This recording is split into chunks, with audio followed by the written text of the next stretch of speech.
Bien, pasamos al supuesto número 3, en este caso a la pérdida del bien por culpa del acreedor.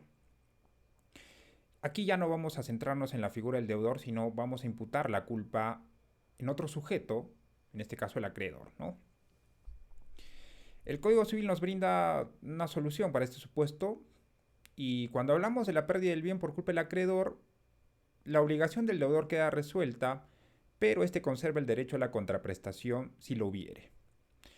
Y si el deudor obtiene algún beneficio con la resolución de su obligación, su valor reduce la contraprestación a cargo del acreedor. Bien, para poder entender este supuesto número 3, vamos a brindar un par de ejemplos para poder entender digamos, el juicio o razonamiento. En este caso, para poder entender qué es lo que pensó el acreedor al momento, perdón, el legislador al momento de dar este dispositivo normativo, ¿no? El supuesto número 3, contenido en el artículo 1138 del Código Civil, donde ustedes le pueden dar lectura y pueden analizar o interpretar este dispositivo normativo. La obligación del deudor queda resuelta, pero este conserva el derecho a la contraprestación si lo hubiere. Imagínese, por ejemplo, un contrato de préstamo. Aquí, por ejemplo, en el Perú existen financieras donde se dedican a prestar dinero a, bueno, yo creo que también en todos los países de Sudamérica. Sin embargo, financieras o bancos prestan montos dinerarios a cambio de bienes muebles para constituirlos en garantía. Anteriormente esta categoría jurídica se le conocía como la prenda, pero hoy por hoy cuando una persona o un sujeto da un bien mueble en garantía para garantizar el cumplimiento de su obligación, se constituye una garantía mobiliaria. Entonces acá en el Perú la conocemos como garantía mobiliaria. Entonces imaginemos que X es un sujeto que tiene un conjunto de joyas dejadas por herencia de su madre, joyas muy queridas porque representan la memoria de su madre. Pero sin embargo, X se encuentra en una situación donde necesita dinero, ¿entienden?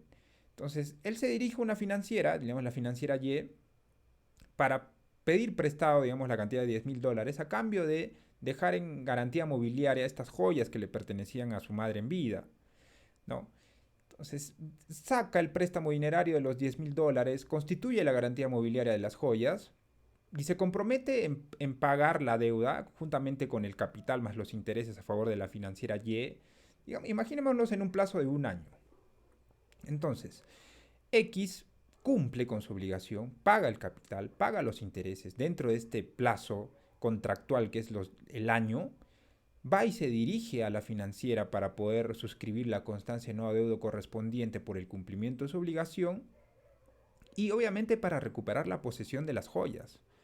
Sin embargo, se da con la sorpresa de que la financiera Y, por un problema en cuanto a su seguridad de la administración en sí de las joyas, termina perdiendo las joyas. No sé, imaginemos en este caso concreto que a otro deudor le termina devolviendo las joyas, pero por error esas joyas no le pertenecían, sino esas joyas le pertenecían pues al deudor X en nuestro ejemplo, ¿no? Entonces claramente aquí X va a ser el deudor, porque X solicitó el préstamo dinerario a la financiera la financiera Y va a ser la acreedora, porque ella prestó el monto dinerario de los $10,000. A cambio de la constitución en garantía mobiliaria con desposesión, porque X entrega las joyas para que sean mantenidas en custodia por parte de la financiera. Sin embargo, al momento de exigir la devolución de las joyas, pues Y las ha perdido, ¿no? La financiera Y las ha perdido por un problema de seguridad, qué sé yo, o como en este caso concreto, se lo entregó a otro deudor por error, ¿no? Aquí claramente hay la culpa, la falta del cumplimiento de la diligencia debida, se le debe imputar a quién, al acreedor, en este caso a la financiera Y. Entonces aquí la obligación del deudor queda resuelta, pero este conserva el derecho a la contraprestación si lo hubiere. En este caso, la prestación a la cual estaba obligada al deudor, en este caso X, ya fue cumplida porque pagó toda la deuda, ¿no? Pero la contraprestación, que es, digamos, devolver las joyas a favor de X, no se va a poder cumplir porque ya va a haber una pérdida por culpa de la acreedora, en este caso la financiera Y. Claramente aquí se ha constituido un daño, no solamente un daño patrimonial, un daño directo o daño emergente, sino también un daño moral. Pero bueno, no vamos a ahondar en ese tema, sino eso es tema para otro curso, ¿no? Como les dije, un tema básicamente de responsabilidad civil, que no lo podemos ver ahora porque es extenso. Entonces, claramente aquí la obligación del deudor va a quedar resuelta, ¿no? A pesar, en el caso concreto, ni siquiera vamos a hablar de la obligación de que la prestación va a quedar totalmente resuelta, al contrario, sino en nuestro ejemplo la obligación ya va a estar cumplida por parte del deudor X. Ahora, la pregunta es, ¿qué podría hacer X?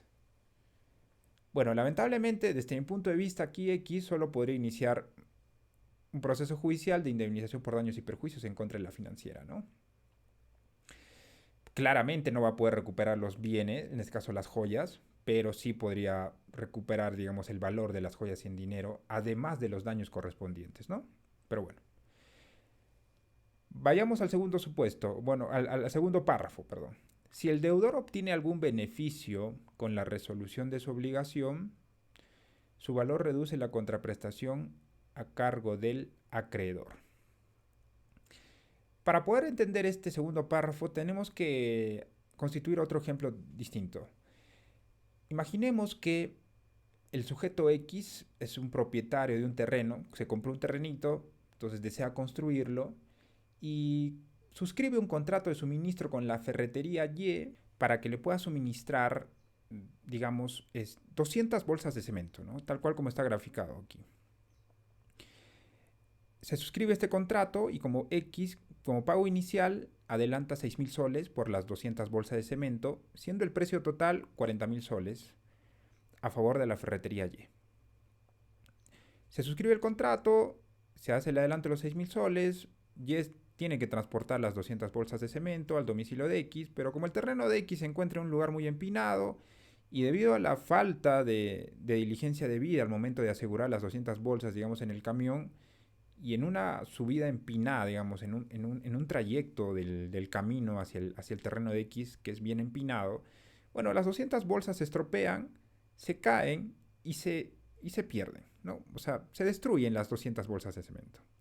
Claramente por culpa del acreedor, en este caso Y, la ferretería Y, ¿no?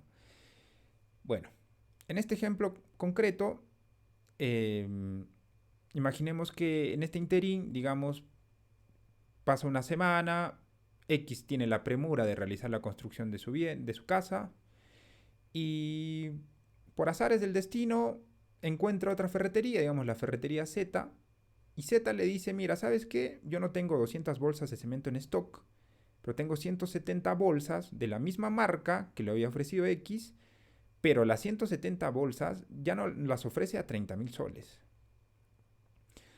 Entonces, Z, al percatarse de que va a obtener un beneficio, decide contratar con, perdón, X, al percatarse de este beneficio, decide contratar con Z por las 170 bolsas de cemento. Pero recordemos que X necesita 200 bolsas de cemento para poder construir su casa. Entonces, X aún está sujeta al cumplimiento de la contraprestación, porque entendamos que el contrato de suministro entre X y Y no ha sido resuelto. Por ende, aún se encontraba obligado a pagar el monto dinerario, en este caso el saldo restante, ¿no? Pero ojo que Y tampoco ha cumplido con su prestación, porque no ha llevado las 200 bolsas de cemento al terreno de X, ¿no? Sin embargo, debido a esta situación, X va a verse favorecida. ¿Por qué? Porque entendamos que realizando una regla de 3 simple, las 200 bolsas de cemento están valorizadas en 40.000 soles.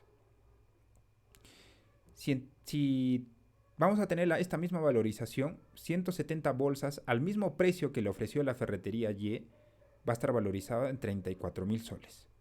Pero como les dije, por azares del destino, X encuentra otra ferretería donde le ofrecían 170 bolsas de cemento de la misma marca por 30.000 soles, es decir, 4.000 soles menos.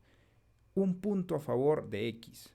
X, astuto, se aprovecha de esta situación, decide constituir un contrato de suministro con Z para que le lleve las 170 bolsas de cemento. Pero faltan 30 bolsas de cemento, porque esa era la logística que había calculado X para poder construir su casa. Ahora, ¿qué pasa con el contrato entre X y Y? Bueno, en base a este mejoramiento por parte de X, entonces se va a tener que cumplir la prestación de Y, pero ya tendría que verse reducida, ¿no?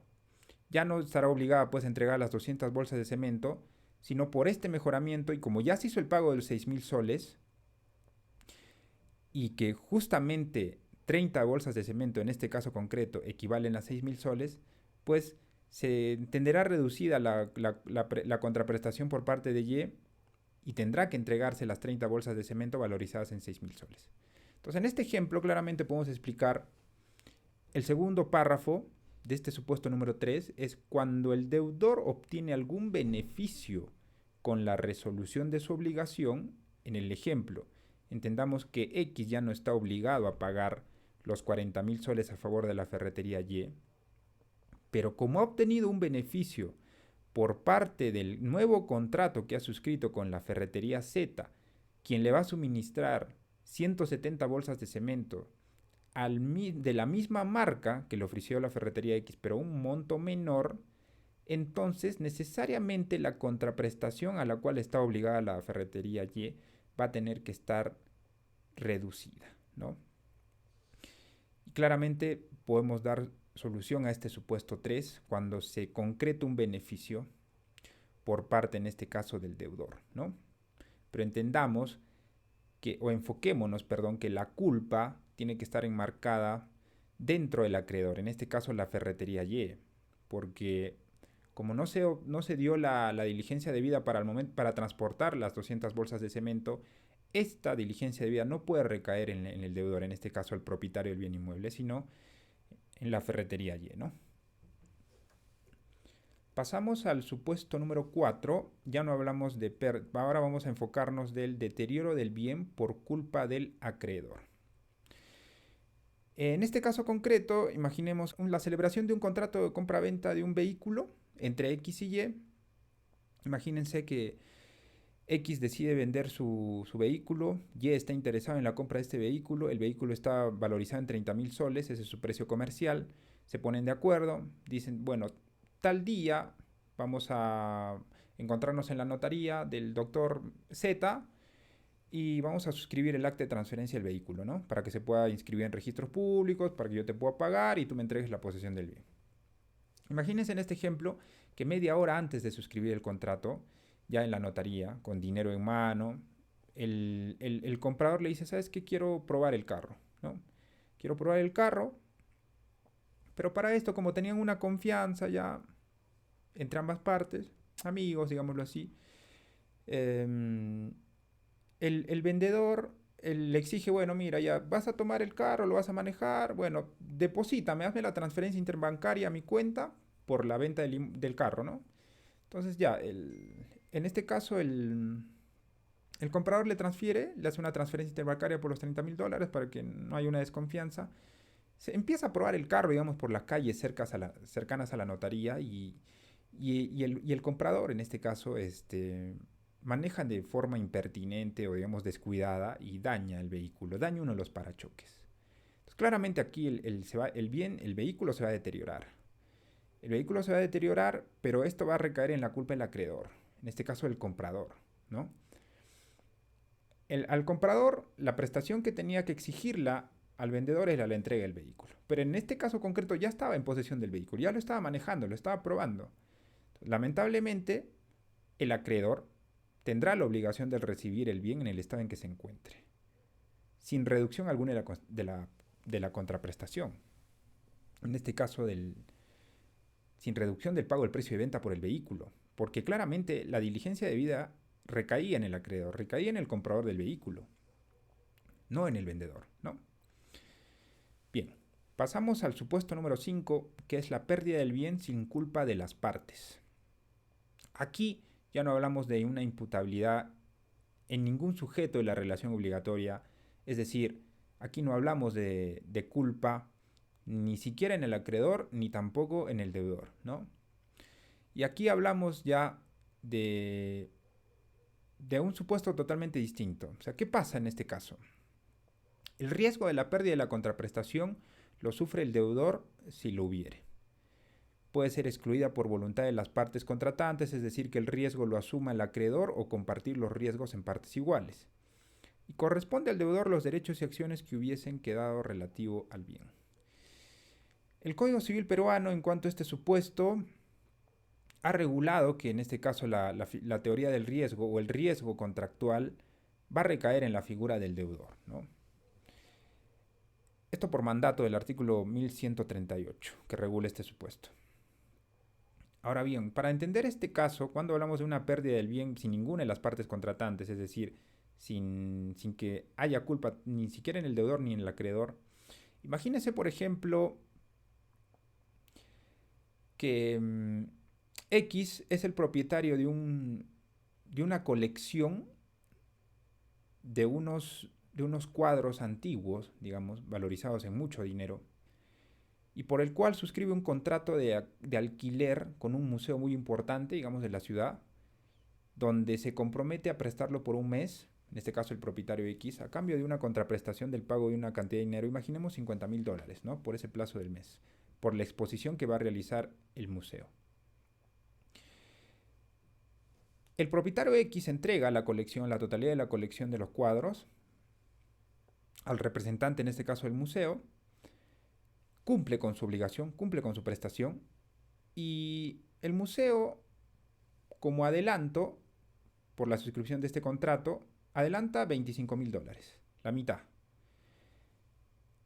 Se da la exposición, pero surge un terremoto en este mes, surge un terremoto muy calamitoso, digámoslo así, y lamentablemente pues los cuadros quedan totalmente destruidos, juntamente con el museo, con toda la estructura del museo, ¿no? Entonces claramente aquí no hay ningún tipo de imputabilidad que se le pueda irrogar tanto a la figura del acreedor como al del deudor.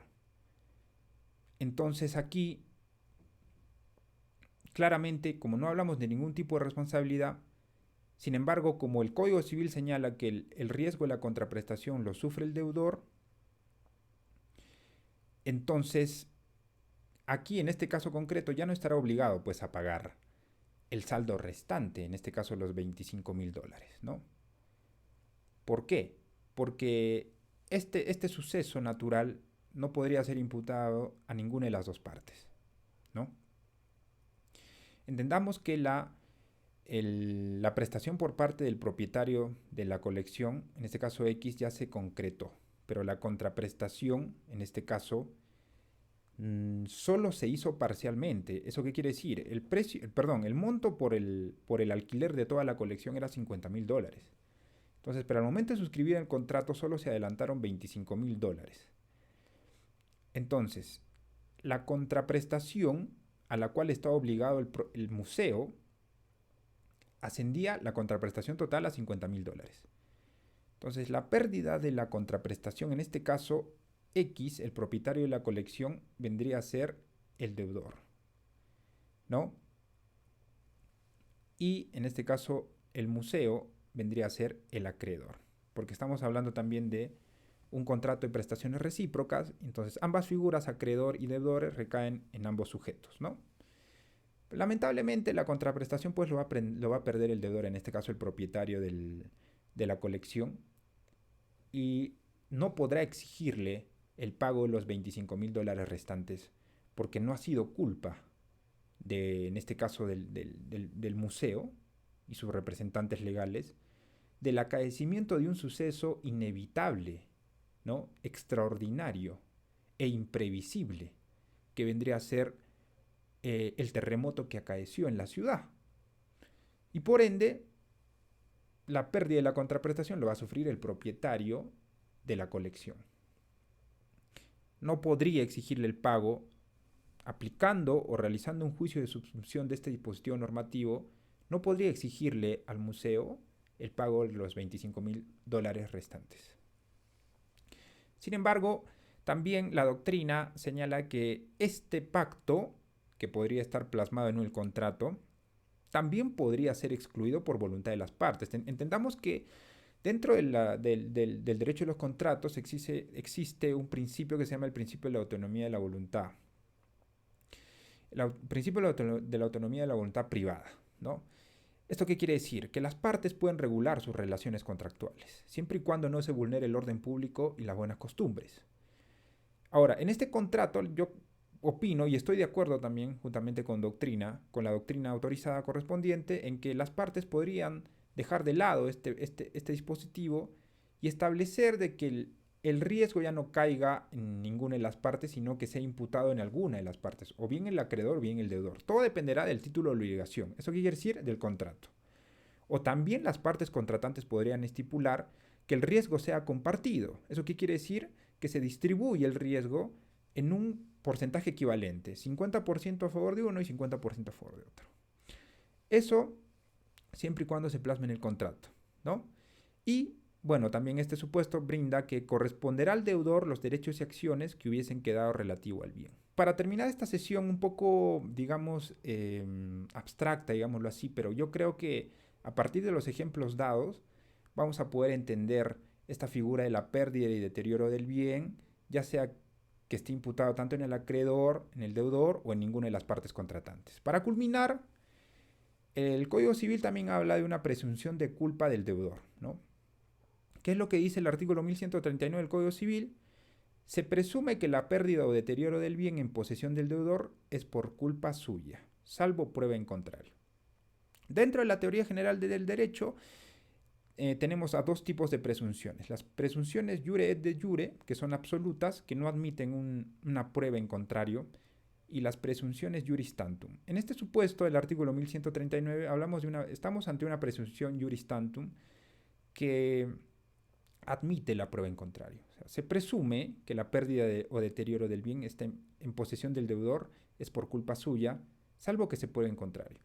Entonces, si ante un caso concreto o para poder dar solución a los distintos casos que se pueden suscitar en la realidad, necesariamente tendremos que aterrizar o resolver en base a cada caso concreto. O sea, aplicar o subsumir estas reglas que nos da el artículo 1137, el cual habla de la pérdida del bien, los diferentes supuestos que regula el artículo 1138 en cuanto a la imputabilidad de la culpa, ya sea en el acreedor o deudor o ninguna de las partes, y también aplicar esta figura de la presunción de la culpa del deudor que está contenida en el artículo 1139 del Código Civil. Una vez más, recalco que cada caso va a tener que ser analizado desde su posición. Ningún caso es igual a otro. Siempre hay matices para poder resolverlos. Eso dependiendo de cómo se susciten en la realidad. Sin embargo, el Código Civil nos brinda un conjunto de reglas que nos ayudan a los aplicadores del derecho para poder solucionar distintos casos que se dan en la realidad material, ¿no? Bien, sin más, gracias por atender esta sesión. La sesión número 4 ha sido un poco extensa, pero creo que ameritaba entenderla a través de los distintos supuestos que he brindado. Y sin más, no se olviden por favor darle like y suscribirte a este canal. Mi correo electrónico solicitorgianconcha@gmail.com. Y para cualquier tipo de asesoría legal, por favor al más 51 90 667 28 10. Sin más me despido, no sin antes ratificar que te suscribas y que le des like para que el algoritmo nos siga apoyando y pueda seguir subiendo contenido de valor cognoscitivo para todos ustedes. Y bueno, sin más, me despido.